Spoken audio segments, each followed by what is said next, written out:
Hola alumnos, siguiendo con los temas relativos a la edad moderna, hoy nos detendremos para revisar algunos elementos característicos de lo que se denomina reforma religiosa, que tiene que ver, como aparece en el objetivo subrayado, la ruptura de la unidad religiosa de Europa.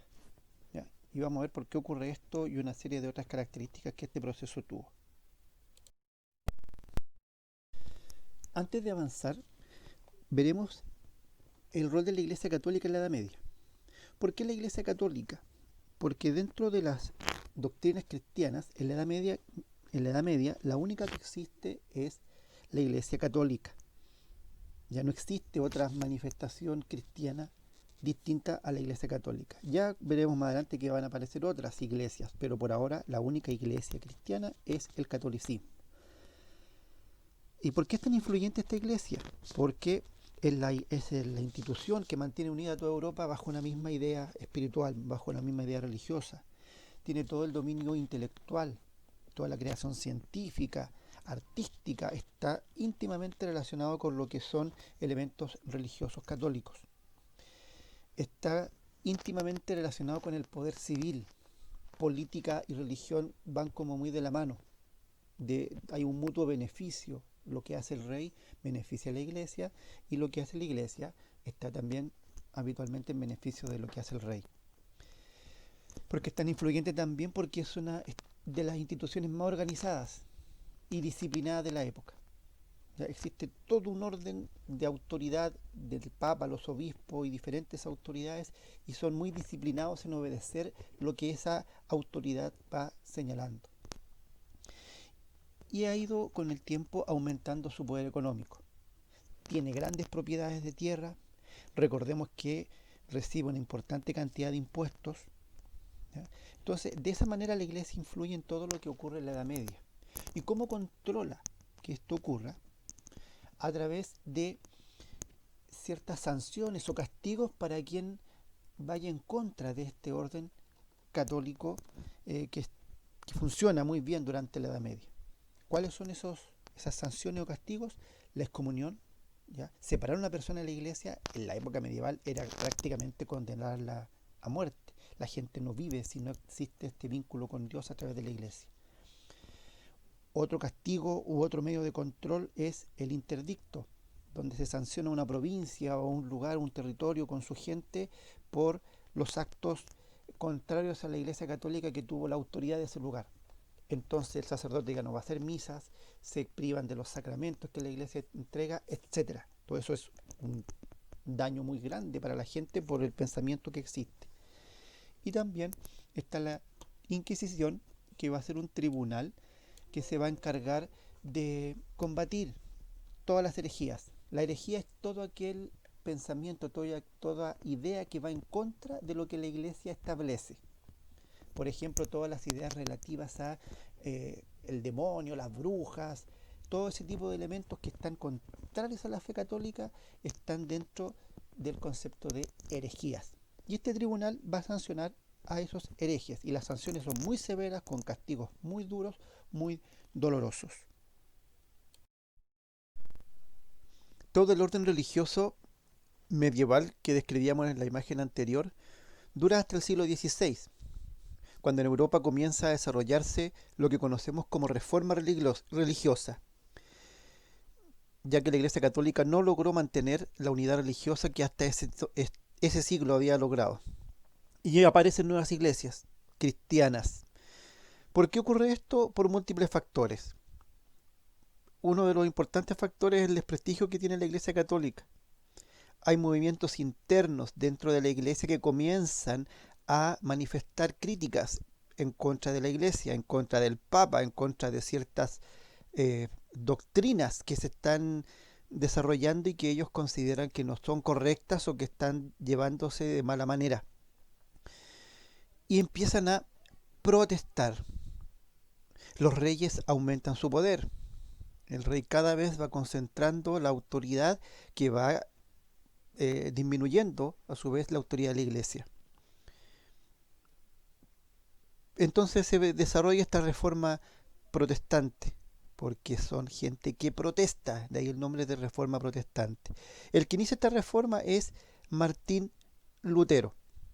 Él es católico, es un monje, es decir, una persona consagrada a la Iglesia Católica que comienza a manifestar críticas a la Iglesia, al Papa, a los obispos, a todo el dogma cristiano católico que rige hasta esa época. Y todo esto se inicia cuando en 1517 publica en las puertas de la catedral de la ciudad alemana de Wittenberg, donde él vive y ejerce su cargo religioso. Él, como aparece en la primera imagen de estas diapositivas, clava en las puertas de la catedral 95 tesis que él escribe en contra de la Iglesia Católica, especialmente en contra de las indulgencias que se habían comenzado a vender en esa época. El Papa dio la orden de la venta de indulgencias para juntar recursos y poder construir la Basílica de San Pedro y otras grandes construcciones que se consideraban importantes para la iglesia, pero que había que hacerlas con el dinero de la gente. Entonces el Papa cae en ese error de decir: yo perdono los pecados, pero ustedes me pagan. Yo perdono, o la iglesia perdona, pero la gente debe pagar. Y eso es como la gota que va a desencadenar todo el conflicto. También Lutero va a rechazar la veneración que se hace a los santos, va a rechazar el poder que tiene el Papa, va a ir en contra de la autoridad que tienen los sacerdotes. Él dice que los sacerdotes no son necesarios, que la relación con Dios es directa entre Dios y sus fieles, no se necesitan mediadores, que es este rol que cumplen los sacerdotes en la Iglesia Católica. La Virgen no es objeto de veneración, porque según Lutero, la Virgen tuvo otros hijos y lo demuestra con textos bíblicos que hablan de los hermanos de Jesús, etcétera. Va a ir manifestando su crítica hacia la Iglesia. Para esta actividad debes leer ambos textos. Uno es obra de Lutero y el otro es de Felipe Melanchthon, que es un discípulo de Lutero.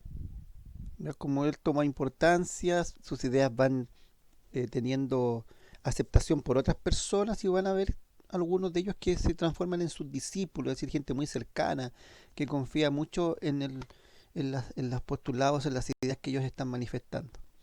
Entonces aquí hay dos textos que hablan de lo que ellos pretenden cambiar, las cosas que deberían modificarse a partir de la idea luterana.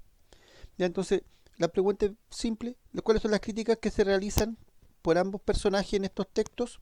Unas dos críticas. Traten ahí ustedes de identificar dos críticas que ellos hagan. ¿Y cuál es la mentalidad religiosa que impulsa a Lutero?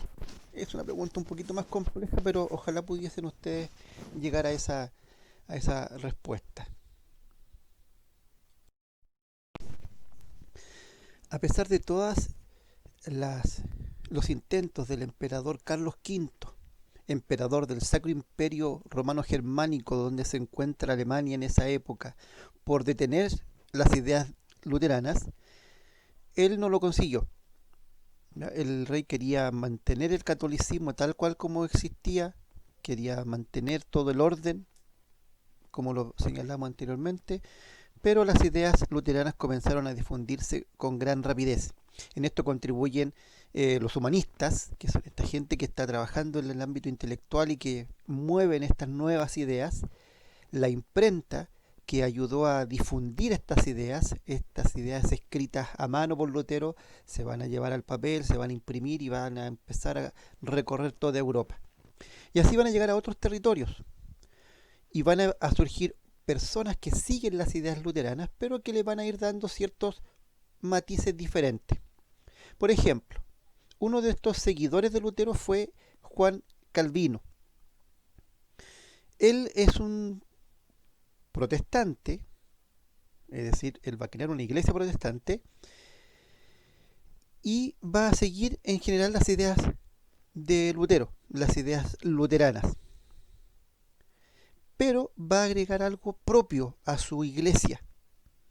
Va a agregar la idea de la predestinación, es decir, la gente al nacer está predestinada, su destino ya está escrito para la salvación o para condenarse, para irse al cielo o para irse al infierno, y las personas no pueden hacer nada frente a esa predestinación. Justifica actividades lucrativas, el lucro, la idea de ganar dinero con intereses, por ejemplo, él la defiende como un elemento religioso. Y la idea de separar el poder del Estado de la Iglesia. Ya como veíamos anteriormente que estaban muy vinculados, muy juntos, Juan Calvino dice que eso no debe ser así. Deben seguir caminos distintos. ¿Ya?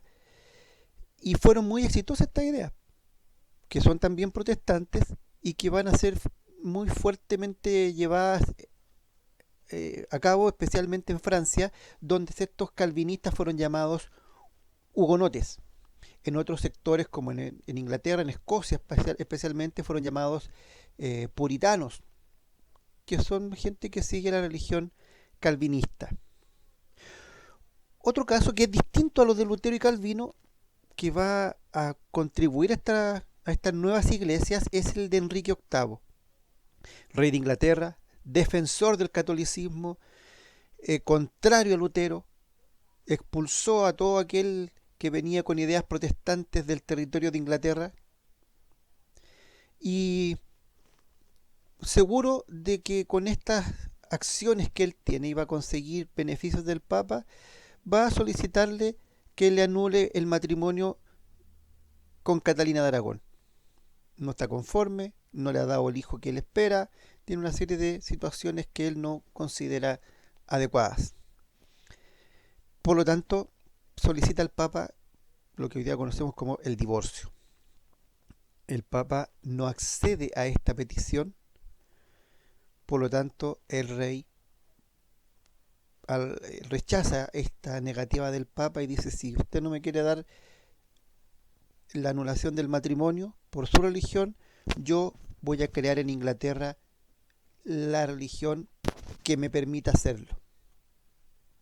Y va a crear en Inglaterra la religión anglicana, que entre sus dogmas tiene la posibilidad de anular un matrimonio religioso. Y va a agregar otras ideas, va a agregar otros principios. ¿Ya? No es lo mismo de Lutero y de Calvino. Ellos van a mantener varias cosas del credo católico, pero van a ir haciendo algunas modificaciones.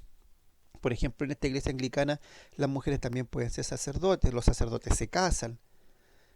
¿Ya? Entonces hay diferencias porque Enrique VIII la hace a su manera, a su antojo, a su pinta, como podríamos decir más folclóricamente. Entonces es otra iglesia católica, otra iglesia cristiana que aparece en esta época de cambios al interior de las ideas religiosas de Europa. Entonces, la pregunta para estos personajes: ¿cuáles fueron las ideas propagadas por Calvino? Por ahí está subrayada, demarcada. ¿Cuál es la idea principal, distinta, propia de Calvino? ¿Y la de Enrique VIII? ¿Y cuál es la diferencia que hay entre estas ideas? ¿Ya? ¿Qué diferencia a la idea calvinista de la idea que plantea Enrique VIII? La contrarreforma es la respuesta que la Iglesia Católica da a los postulados protestantes. ¿Mm?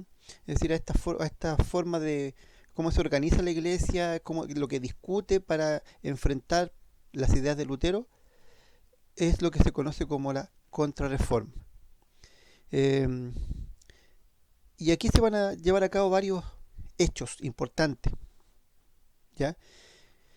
Entre otras cosas, se va a convocar el Papa, Pablo III va a convocar en la ciudad italiana de Trento a un concilio, a una reunión de obispos. ¿Ya?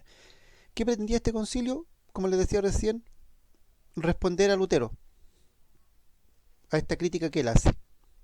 ¿Cuál fue la respuesta de la Iglesia? Se confirma la fe católica, ¿ya? Que el Papa es el personaje superior, que hay autoridades que hay que respetar, se mantienen los 7 sacramentos, Lutero decía que eran 2 solamente, se mantiene el culto a los santos y a la Virgen. Recuerden que Lutero los niega ese culto porque dice que no son dignos de esa veneración, ese trato especial que la Iglesia le da, la Iglesia Católica le da.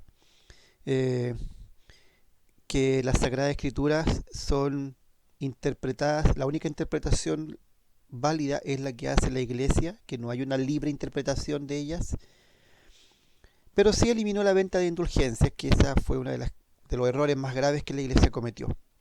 ¿Ya? Se crean nuevas órdenes religiosas para traer este nuevo orden al interior de la Iglesia, y así se va a crear, por ejemplo, la Compañía de Jesús. Una compañía, es decir, un concepto militar asociado a una orden religiosa. ¿Por qué razón? Porque había que darle disciplina, formación, había que hacer algo cuidadoso en formar a estas personas que se iban a convertir en sacerdotes. También se reactiva el Tribunal del Santo Oficio o la Inquisición, ya este tribunal que persigue, juzga y condena a los acusados de herejía que veíamos hace un rato atrás en una de las primeras diapositivas. Ya las personas aquí se presentan, se interrogan, se les presentan sus cargos y todo lo que eso significa para llegar a una sanción. Ya ahí se creó una congregación del índice que se encargaba de ir viendo qué libros se iban publicando y cuáles eran los permitidos o no para los católicos. O en general, todos los libros que podía o no leer una persona que perteneciera a la Iglesia Católica. Entonces aquí las preguntas que debe responder. ¿Con qué objeto o cuál es el propósito de la reunión del Concilio de Trento? ¿Ya? ¿Cuáles fueron las principales medidas tomadas por este concilio? Es decir, ¿qué hace este concilio? ¿Qué decide este concilio? ¿Y para qué o por qué se creó la Inquisición? ¿Qué se iba a hacer con ese tribunal? En esta imagen aparece un mapa conceptual de todo este proceso de reforma religiosa que se desarrolla a partir del siglo XVI. ¿Ya? ¿Por qué se reforma la iglesia cristiana o se produce esta reforma religiosa? Porque existe una relajación moral del clero. Es decir, los sacerdotes católicos no están haciendo las cosas como deben hacerlo, en distintos aspectos. ¿Ya? Y la iglesia se aleja de sus funciones espirituales, está más preocupada de la plata, más preocupada del poder político que de los sacramentos propios de la iglesia católica, de la confesión, de dar la comunión, de el matrimonio, etcétera. ¿Ya? Entonces esos son elementos que gatillan esta reforma. ¿Quiénes son los protagonistas de esta reforma protestante? Lutero, Calvino, Enrique VIII. ¿Cuáles son los principios de este protestantismo? Los principios: la justificación por la fe, el sacerdocio universal, todos somos sacerdotes, la autoridad de la Biblia, no del Papa, la Biblia manda. ¿Ya? Y esto es compartido por todos estos protagonistas de la reforma, especialmente por Lutero y Calvino, que son los que más se parecen. Enrique VIII algunos de estos comparte, pero no todos. Mientras se desarrolla esta reforma van a haber conflictos graves, conflictos, guerras entre quienes apoyan una idea y quienes apoyan otra idea, entre quienes apoyan el catolicismo al Papa y quienes apoyan las ideas protestantes. Como respuesta a todos estos principios protestantes, la Iglesia Católica también se reforma en lo que conocemos como la Contrarreforma Católica. ¿Qué establece esta Contrarreforma? Principios, ideas básicas para todos los católicos, que son confirmadas por el Concilio de Trento que veíamos en la imagen anterior. ¿Qué ideas? La salvación por la fe. Pero igual que Lutero, no, porque es la fe y las obras. Es decir, aparte de creer, hay que hacer cosas para que Dios nos salve. Los sacramentos, la misa y el culto, la lectura de la Biblia por sacerdotes, la interpretación de la Biblia, ellos son los indicados de hacerla, la formación y disciplina del clero, ¿ya? Los sacerdotes tienen que cumplir con su función. Y entre los protagonistas de esta contrarreforma están Santa Teresa, que es la creadora de una nueva orden de mujeres ligadas a la religión, consagradas a la religión católica, los jesuitas o la Compañía de Jesús, que veíamos en el ejercicio, la imagen anterior, la Inquisición, este tribunal que sanciona a los herejes, la Congregación del Índice, que vigila las lecturas que los católicos pueden o no pueden hacer. ¿Ya? Y el Concilio de Trento, como les decía, que es el que establece toda este nuevo orden religioso, o sea, esta reafirmación del orden religioso.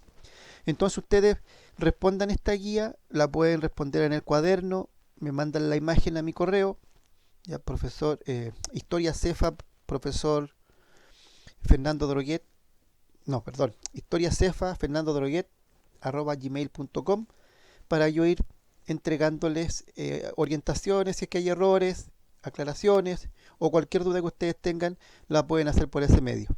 Que estén muy bien, cuídense, quédense en casa, no salgan y esperemos que esto pase pronto para que volvamos a encontrarnos.